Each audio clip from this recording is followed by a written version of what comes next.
Really? Yeah, right? Exactly. All right, thank you for joining us today for the first. So if we don't know who it is, that's the only bad part. I really do appreciate you coming out. Yeah, sure. Happy to be here. Yeah. So, Thomas is the organizer of Tedx Gainesville, and he's going to be speaking a particular topic with a very lengthy title. Something about chaos. How to find confidence in total chaos while hurtling towards certain disaster. A haiku. And we are live. Fantastic. So, first I need to apologize to any of my speakers who are watching. I am doing the exact opposite of what I've taught all of you to do. I'm working from notes. So I'm doing my best not to suck. If I do what I say, not what I do. So there's that. Also, I want to thank Damien both for the opportunity to speak and also for the opportunity to speak out of order. I was approached about talking about a couple different C things, and I chose confidence particularly because I was not feeling very confident at the time, and it was an opportunity for me to sort of do some self-examination, see what's going on, and I had realized that I had actually emotionally been in this place before. And so this is my chance to explain that and pass it on to other people, hopefully help them find confidence in total chaos while hurtling toward their own disasters. So first question is like why, and secondly, like where did it all go? The first thing I noticed when I sort of thought about this is that it just seems like nobody has any confidence anymore for one reason or the other. For my personal case, it just sort of feels like after COVID, life just started repeatedly punching me in the face, and a lot of my friends repeat this. And being someone who's old, I noticed that younger people seem to struggle with confidence greatly, even when we look at the sort of media that comes out. In the 80s, the hero was typically someone who was annoying their way into dating somebody and doing problematic things on the side. And then in the 90s, it was all like, whatever, man, but they were confident in themselves. And now all the media is about heroes who are socially awkward and scared of their own power, and yet also somehow the chosen one. I will not comment on that, but it's interesting that art is reflective so much of our own inner doubts that it's now the cliche stereotype of the hero in most of our stories. And the other reason why I chose my title and made it sort of the silliness that it is it's kind of like death and taxes. We're going to inevitably find ourselves in a situation where we feel that way. We might overcommit to something, we might overstep on a project. Something's going to happen where you just feel like you're on a crazy train, and whatever you want to call that, good or bad, I feel like I have experience in that. So first thing I want to do when addressing confidence is defining it properly, because I do think that we struggle with even figuring out and articulating what it is we're trying to get when we talk about confidence. And so to me, there are three important things about confidence. One is it's a quality of certainty. Secondly, it's where you get that proof for the certainty. So what the evidence are you using to build that belief? And then thirdly, and this is arguably the most important one, it's conveying that certainty to other people. If you're not able to do that, you don't get anything done, especially in a leadership or an entrepreneurship position. And there's a couple mistakes that we commonly make. This is not a judgment on anybody who makes these things or makes these mistakes. I make these same mistakes, and it's mostly because of the sources. Because we don't entirely understand what we're looking for, we go barking up the wrong tree. And so one of them is just, we follow the bad advice of faking it until we make it. And this tends to lead to what people would describe as magical thinking. I'll just wish for something really hard and it'll just happen. And a really good example of that in my mind is Elizabeth Holmes. The Theranos CEO, she was famously obsessed with Steve Jobs, but there's an interesting correlation between the two, whereas Elizabeth Holmes was arguably trying to will a technology into existence that did not yet exist. Steve Jobs was trying to change the way people interacted with technology that was already available. That's an entirely different set of everything. The next thing we go looking for confidence is in the self-help area. We talked to Tony Robbins. We then get talked into the hustle culture and people like Jocko Willink, seize the morning, seize the day, get up and get after it. By the way, if you want to do a good impression of Jocko Willink, just pretend you're strangling yourself with your own neck. He just sort of sets everything in place. and then we talk about David Goggins, who's just an insane man who straps himself to things and runs in Death Valley and all kinds of craziness. These are outliers, but the important thing to understand is that they admit that they're outliers. They are the first people to tell you that what they do might not work for you. So any advice that they give is by definition somewhat limited, and it makes it problematic to just sort of think that I can just anger my way into confidence or just browbeat myself into confidence. And it doesn't necessarily match life.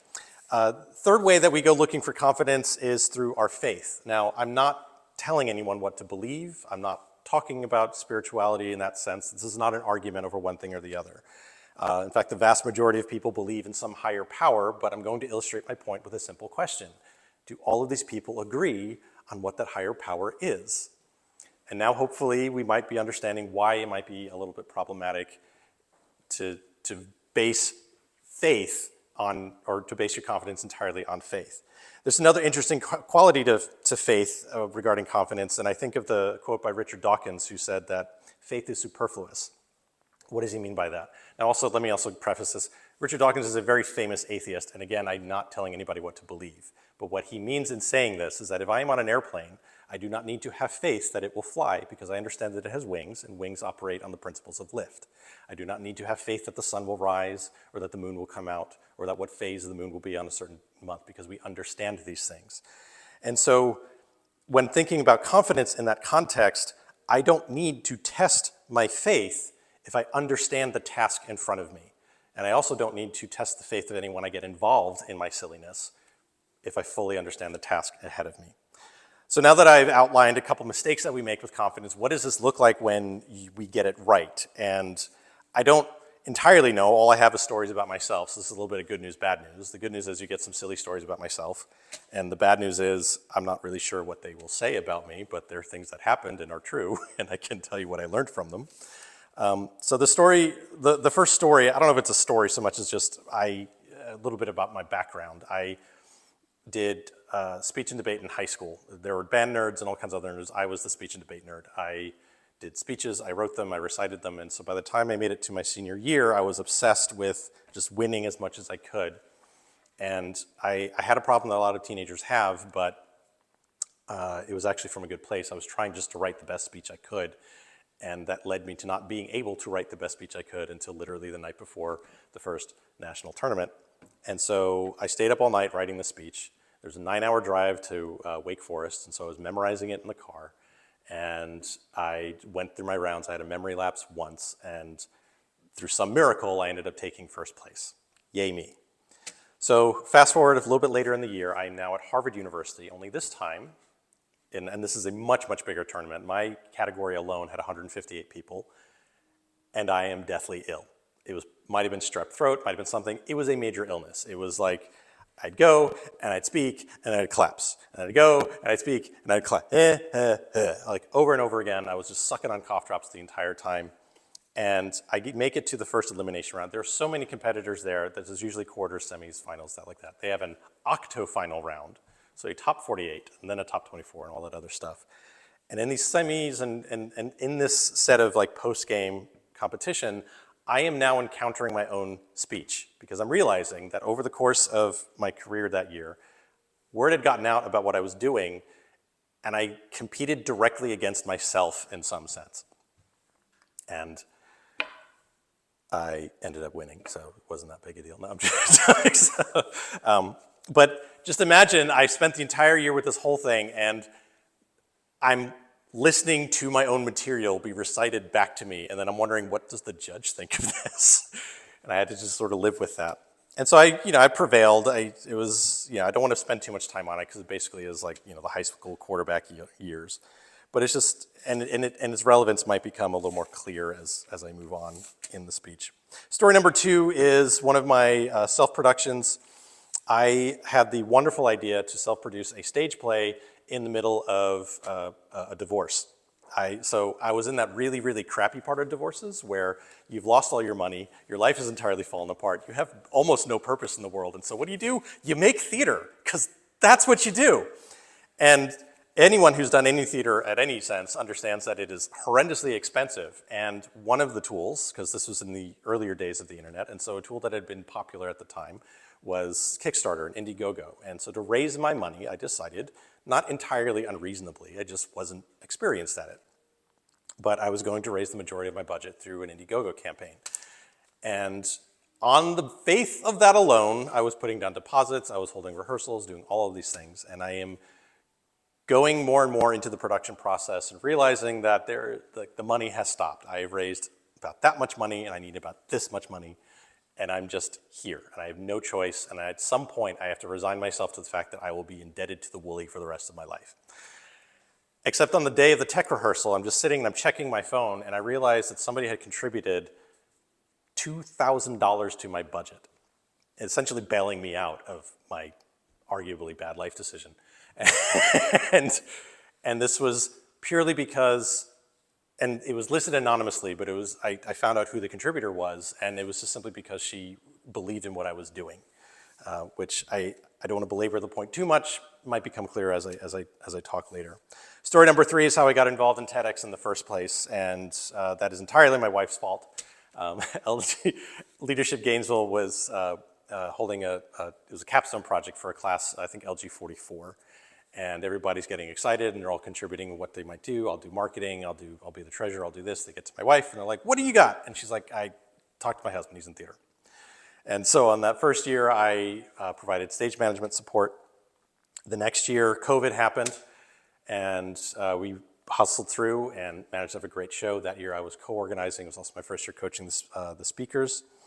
Following year, I assumed the license and expanded that license. So TED operates almost on like a franchise model, and they tell you can only have so many people in your audience. And so I was successfully able to break that cap, and now we are as large as we want to be. And this year I expanded that as much as possible. So we have doubled our size, doubled our capacity, doubled everything, and now we're actually seeing the potential of what this show can be. And it's been challenging. This has not been an easy win, but it has been a win, and that's very important. There's other stories like this, just other things. I don't know what kind of light they paint me in. To me, I remember them as dumb decisions, coping mechanisms, clumsy actions, awkwardness, and just sheer stubbornness and arguable stupidity. But other people seem to have a lot of respect for the things that I've done in these states of mind. And this brings me back to my title, again, Finding Confidence in the Midst of Total Chaos While Hurtling Towards Total Disaster. And what I was doing in doing all of these things and these silly shows and all this other stuff is I was just constantly pushing my boundaries, which tends to do that. And it's taught me this much about confidence, which is how do you know when you actually have confidence? And it's when you're not thinking about it at all. You're just doing the thing. And you do something long enough and often enough, and you stop worrying about it. But if you do feel like the world is falling apart and you're responsible for too much, you're probably doing a couple things, or a few things are probably going on. One, you're probably doing something for the first time. You're probably pushing your comfort zone aggressively, and this means that task represents a chance to completely redefine yourself. And while these are all wonderfully admirable things, I do still have some bad news. This is always scary. It is always scary, and it never stops being scary, and your doubts are always with you when you do this. So my only actual advice to you is to focus on your task. Make that task empirical. Make it into something like math, like a checklist, and just make it a simple case of pressure and time. Oddly enough, I often think of the Shawshank Redemption. It's one of my favorite movies, but not all the things that people talk about, him getting out of prison, going through the tunnel of poop and all that stuff. I think of the quote by the warden in the beginning of the movie. Give your faith to the Lord, but your ass belongs to me. So I just sort of think of it like I'm giving my faith in whatever there is, and I'm, in charge of my own butt. Or that came out better in my head. But there's a couple running themes in doing this, and it's just be comfortable not knowing, accept that failure can and does happen, but also understand that disaster almost never happens, And I think of a poem, which is very, very short, written by a woman, I'm probably murdering this name, but Nayyirah Waid.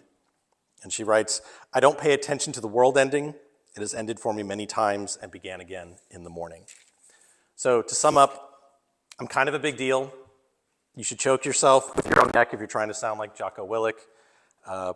And try to remember that confidence comes from being tested. We are tested repeatedly, and each test informs the next test thereafter. So actually the game works in our favor, it just feels like it doesn't. So to anyone on their own crazy train, try to have fun with it. Acknowledge your fear, but remember the facts. You will be fine. It is okay to feel like a mess. You will be fine. Just get the job done. You're probably doing better than you think. And that's my story, and I am sticking to it. Thank you.